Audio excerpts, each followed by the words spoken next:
GK with Kiran channel লেনদেন ভিডিওতে তোমাদের স্বাগত জানাই। তো আজকে শুরু করছি মাধ্যমিকের এবিটি এর টেস্ট পেপারের পেজ নাম্বার 114 পৃষ্ঠাতে যে আমাদের ইংলিশ পেজটি রয়েছে সেটি আজকে প্রথম থেকে শেষ পর্যন্ত সমাধান করব। ভিডিওটি ভালো লাগলে একটি লাইক করবে, বন্ধুদের সঙ্গে শেয়ার করবে, চ্যানেল নতুন চ্যানেল সাবস্ক্রাইব করে রেখে দেবে এরকম ভিডিও নোটিফিকেশন পাওয়ার জন্য। তো চলো আজকে শুরু করছি 114 নম্বর পেজের যে ইংলিশ পেজটি আছে সেটি।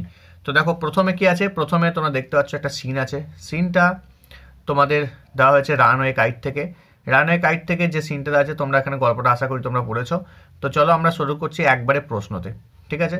তো একবার আমরা প্রশ্নতে চলে যাচ্ছি। এখানে এর দাগে যে প্রশ্নতে বলা হয়েছে দেখো, write the correct alternatives in the given page to complete the following sentence.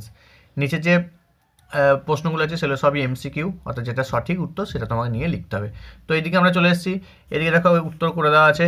এই যে প্রথম দেখো একের থেকে যে প্রশ্ন সেখানে লেখা আছে the kite was torn because, ঘুড়িটি কেটে গেছিল কারণ, ছিঁড়ে গেছিল কারণ হচ্ছে দেখো 2 নম্বরের অপশানটা হবে না, ফিলিপ্পাস এলবো ওয়েন্ট থ্রু ইট, কারণ ফিলিপ্পার কনুইটা তার মধ্যে পড়েছিল সেই জন্য ছিঁড়ে গেছিল।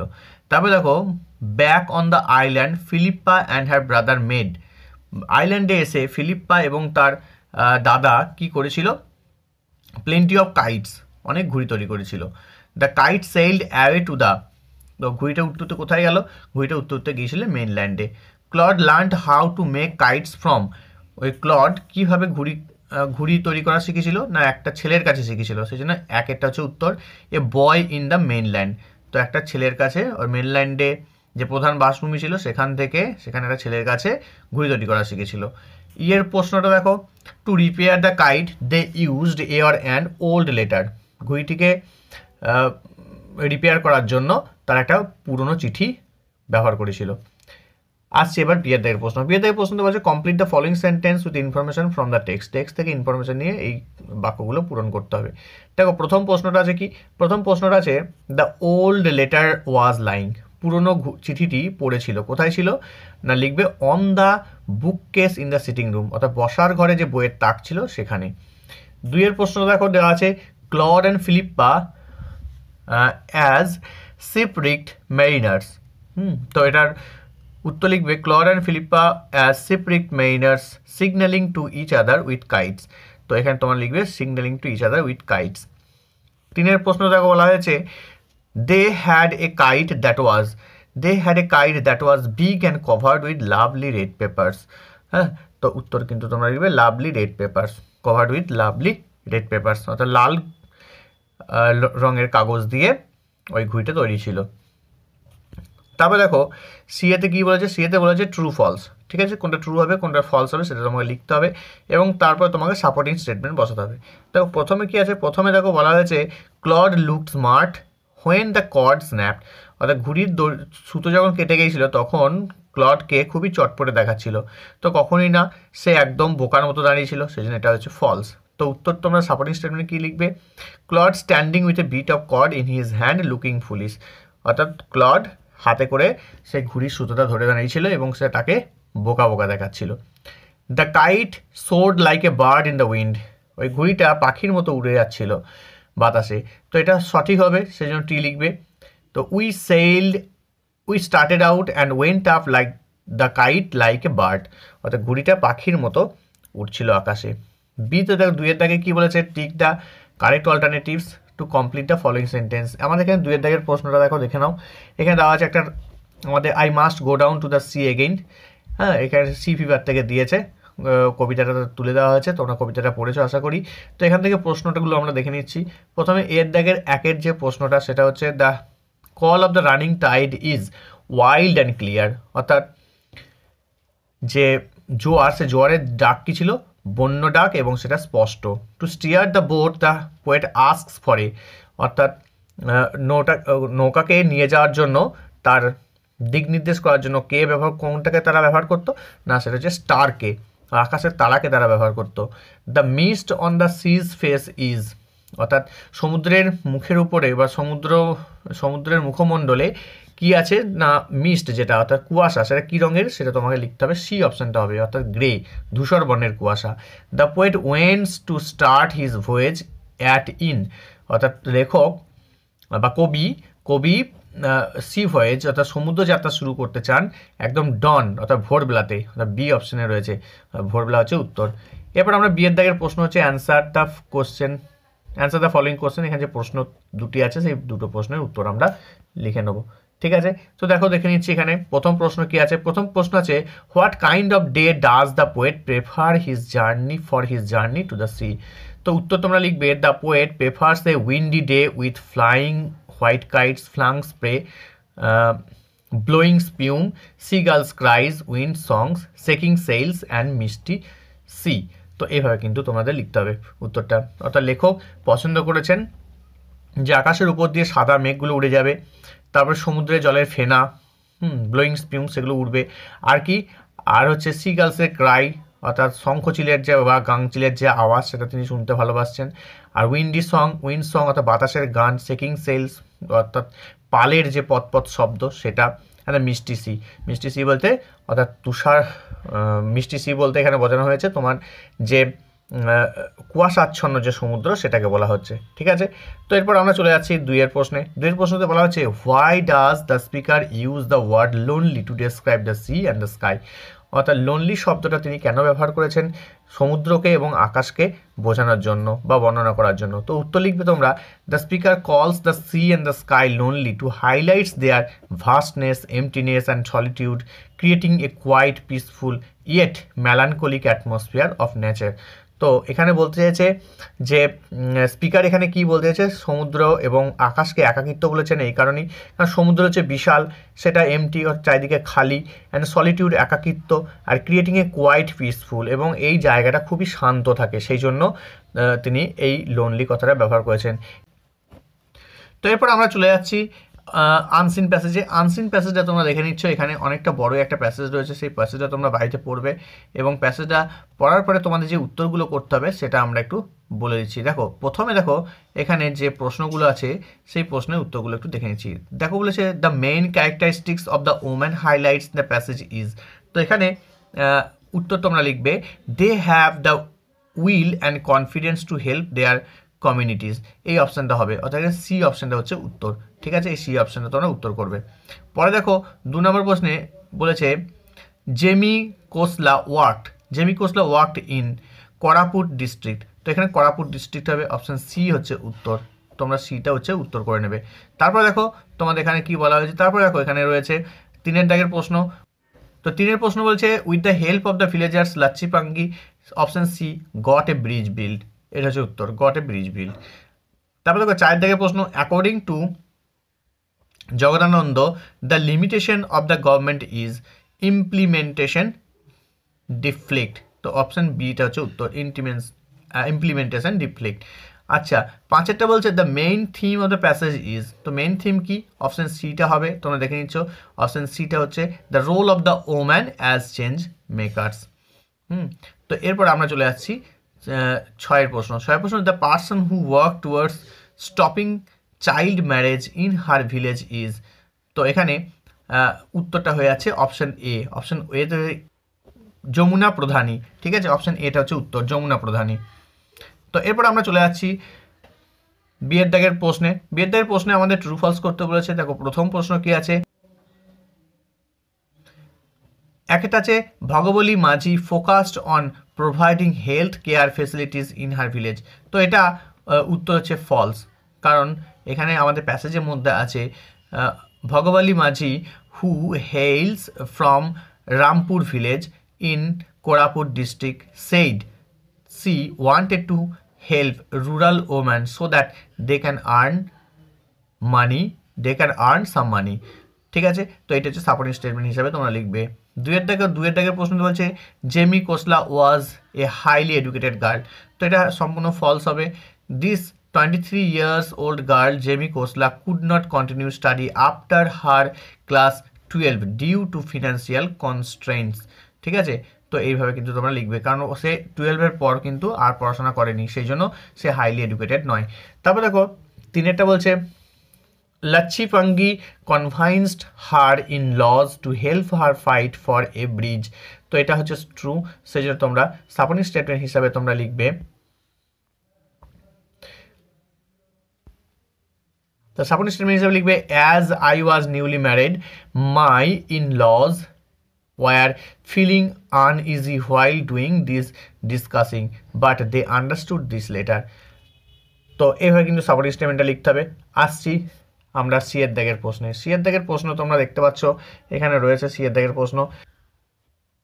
প্রথম প্রশ্ন হচ্ছে how did ভাগবলী Majhi help woman in her village earn money. তো এটা উত্তর কিন্তু তোমরা লিখবে ভাগবলী মাঝি helps the woman of her village earn money by collaborating with local horticulture and agriculture officers to engage women in nursery and farming activities and also encouraged the self-help group to do fish farming. তো এইভাবে কিন্তু উত্তরটা লিখবে।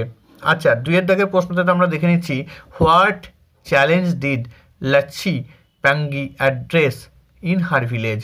তো উত্তর লিখবে the challenge of our village Lachhipangi address was that there was a rivulet between her village and her neighbouring village because of this low lying areas between the two localities rain plays havoc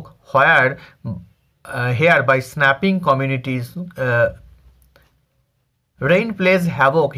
snapping communication between the villages. তো এইভাবে কিন্তু উত্তরটা লিখতে হবে দুইয়ের উত্তরটা। তিনের উত্তরটা দেখো দেখে নিচ্ছি what was the event where this woman were recognised at. তো উত্তর লিখবে the event where this woman were recognised was the journey of young community leaders issues and challenges organised by the centre of the youth and social development. তো এইভাবে কিন্তু লিখতে হবে।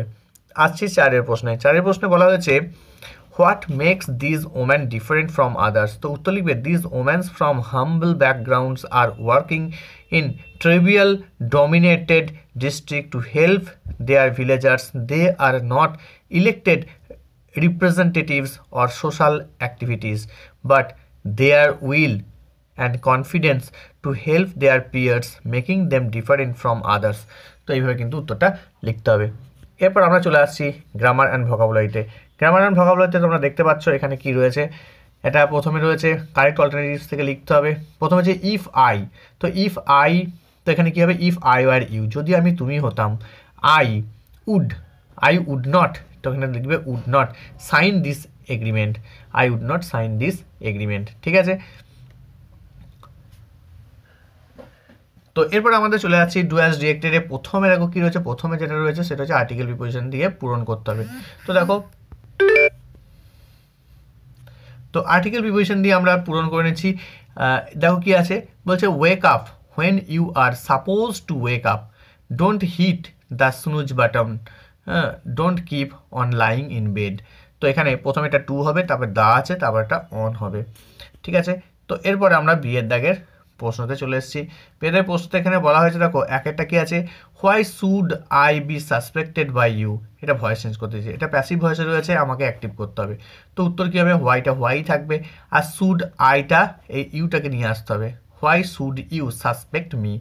ঠিক আছে, তো এইভাবে কিন্তু উত্তরটা করে নেবে অ্যাক্টিভ ভয়েস। পরে দেখো the doctor said to the patient take this medicine twice a day. তো এটা change the narration, narration change করতে দিয়েছে। দেখো যেহেতু এটা আমাকে ইম্পারেটিভ সেন্টেন্স, সেই জন্য এখানে অ্যাডভাইস লিখতে হবে। The doctor advise the patient to take this medicine, এই মেডিসিনটা নেওয়ার জন্য 2 দিনে 2 বার। তো take this medicine twice a day. আর টু হচ্ছে আমাদের লিঙ্কার হিসেবে টু বসেছে, আর তারপরে বাকি যেটা আছে যা কিছু আছে সেটাই তোমাকে লিখতে হবে। এবার দিসটা তোমরা এখানে দ্যাট করে নেবে। ঠিক আছে, কারণ ন্যারেশন চেঞ্জের সময় দিস দ্যাটে পরিণত হয়, সেই জন্য এখানে দিসটা তোমরা একটু কারেকশন করে দ্যাট করে নিও। পরে আমরা চলে আসছি, পরে দেখো সিতে রয়েছে, সি এর দাগে কী রয়েছে, সি এর দাগে ফ্রেজাল ভার্ব রয়েছে। ফ্রেজাল ভার্বগুলো আমাদেরকে বেছে নিয়ে করতে হবে। এখানে have you read the book, read হচ্ছে গো থ্রু, সেই জন্য হচ্ছে যেহেতু এটা ভিতরিতে আছে সেই জন্য গান থ্রু হবে। পরে দেখো চেজড মানে হচ্ছে তাড়া করা, যেটা হয়ে যাবে র্যান আফটারটা হয়ে যাবে রান আফটার, কারণ ভিতরিতে হচ্ছে রান হয়, রান আফটার হবে। তারপরে you should not scorn the beggars, স্কর্নের জন্য এখানে কি হয়ে যাবে লুক ডাউন আপন। ঠিক আছে, তো লুক ডাউন আপন তোমরা করে নেবে। পরে আসছি আমরা ভোকাবুলারি মিনিংয়ে। এরপর দেখো আমাদের আনসিন প্যাসেজ থেকে একটা ভোকাবুলারি থাকে, সে আনসিন প্যাসেজ থেকে খুঁজে আমাদের লিখতে হয়। প্রথম দেখো স্মল স্ট্রিম অফ ওয়াটার। তো এটার জন্য আমরা কি লিখবো, রিভুলেট লিখবো। রিভুলেট হচ্ছে সঠিক উত্তর। রিভুলেট ওয়ার্ডটা কিন্তু আমরা প্যাসেজের মধ্যেই পেয়ে যাব। রিভুলেট ওয়ার্ডটা যদি তোমরা খোঁজো তাহলে তোমরা প্যাসেজের মধ্যে পেয়ে যাবে। তো দেখো দুয়েরটি কি আছে, works jointly on the activity or project. তো এটা কি হবে, এটা হয়ে যাবে কোলাবোরেটস। কোলাবোরেটস ওয়ার্ডটাও কিন্তু আমরা প্যাসেজের মধ্যেই পেয়ে যাবে। তিনের কি আছে, ওয়াইড অ্যান্ড জেনারেল ডিস্ট্রাকশন, এটা হয়ে যাবে হ্যাভক। হ্যাভক ওয়ার্ডটাও কিন্তু তোমরা পেয়ে যাবে। মেক সেন্সিটিভ, সেন্সিটিভ হচ্ছে মেক সেন্সিটিভ, যেটাকে বলছে সেন্সিটাইজ। তো সেন্সিটাইজ হচ্ছে উত্তর, তোমরা লিখবে, এটাও কিন্তু তোমাদের প্যাসেজের মধ্যেই রয়েছে। এরপর আমাদের চলে আসছি রাইটিং পোর্শনে। রাইটিং পোর্শনের সাথে থেকে কী বলা হয়েছে দেখো, বলছে using the following hints write a story about 100 words, add a suitable title on it. একটা টাইটেল দিয়ে তোমাকে স্টোরিটা লিখতে হবে। তো দেখো, 2 ants great friend on hard working, other lazy, অর্থাৎ দুটো পিঁপড়ের কথা বলছে, তারা দুই বন্ধু, একজনে খুব কঠোর পরিশ্রম করে, একজনে খুব অলস। এই নিয়ে একটা গল্প। তো চলো আমরা গল্পটা কীভাবে লেখা হবে সেটা দেখে নিচ্ছি। দেখো তোমাদের লিখবে, 2 ants were great friend. One was hardworking while the other was lazy. The hardworking ant often advised its friend to work hard, but the lazy ant ignored it. When the rainy season arrived, sugar granules were located. All the ants collected sugar, but the lazy one danced around inside. He was hardworking. As the hardworking ant returned safely, the lazy ant rushed out but got stuck on a granule in the rain. The hardworking ant rescued its friend. The lazy ant realized the value of the hard work and promised the change. এটা moral তোমরা কি লিখবে? Moral লিখবে, hard work is the কি of survival and success. তো এইভাবে কিন্তু গল্পটা তোমরা লিখতে পারো। এরপর আমরা প্যারাগ্রাফ চলে এসেছি। প্যারাগ্রাফ লিখতে দিয়েছে, দেখো উইলিয়াম শেক্সপিয়ার সম্বন্ধে একটা বায়োগ্রাফি লিখতে হবে। এখানে দেখো দেওয়া আছে 8 নম্বরে, তোমাদের এখানে পয়েন্ট দেওয়া আছে, পয়েন্ট ধরে ধরে কিন্তু তোমরা করতে পারো। তো তোমরা লিখবে, William Shakespeare born in 1564 in Stafford on Avon, England, was the son of John Shakespeare and Mary Arden. He married Annie Hathaway and attended Stafford Grammar School. Known as the greatest writer in English literature, Shakespeare wrote 39 plays, 154 sonnets and other verses. His famous tragedies include King Lear, Macbeth and Hamlet, while comedies like Twelfth Night and As You Like It are widely celebrated. Shakespeare's work continued to influence literature and drama worldwide. He passed away on April 23, 1660, leaving behind an unmatched literary legacy. তো এইভাবে কিন্তু তোমরা লিখতে পারো। তো এরপর আমাদের চলে এসেছি 9 দাগের প্রশ্নে। 9 দাগের প্রশ্ন হচ্ছে, write a letter to the headmaster of your institute seeking his permission to held science exhibition in the science fair arrange in your town, mention about the benefits of the details. তো এখানে কী করছে, seeking permission for science exhibition, এটা নিয়ে একটা তোমাকে হেডমাস্টারকে চিঠি লিখতে হবে। তো পারমিশন চাইছে হেডমাস্টারের কাছে, সেই জন্য এখানে তোমরা লিখবে টু দ্য হেডমাস্টার। এবার তোমাদের স্কুলের নাম বা ইনস্টিটিউশনের নাম লিখতে হবে। সাবজেক্ট কি, permission to hold a science exhibition, অর্থাৎ বিজ্ঞান প্রদর্শনীর একটা পারমিশন তুমি চেয়ে নিচ্ছ হেডমাস্টারের কাছে। তো কি লিখবে, দেখো ডিয়ার স্যার বা ম্যাডাম তুমি লিখবে, I am writing to seek your permission to organise a science exhibition in the upcoming science fair in our town. This exhibition will allow students to showcase innovative projects encouraging creativity and scientific learning. It will also provide an opportunity to represent our institution at a community level. এরপর তোমরা para change করে লিখবে, the exhibition can include interactive models, experiments and educational displays. Your approval would greatly benefit our students and highlight our institution's commitment to science education. তো kindly grand us permission to proceed. তো thank you, তারপর তোমার লিখবে তোমার your সিনসাইড লিখে তোমার নাম দিয়ে দেবে এবং তোমার ক্লাস এবং ডেজিগনেশন এটা তোমাকে দিতে হবে।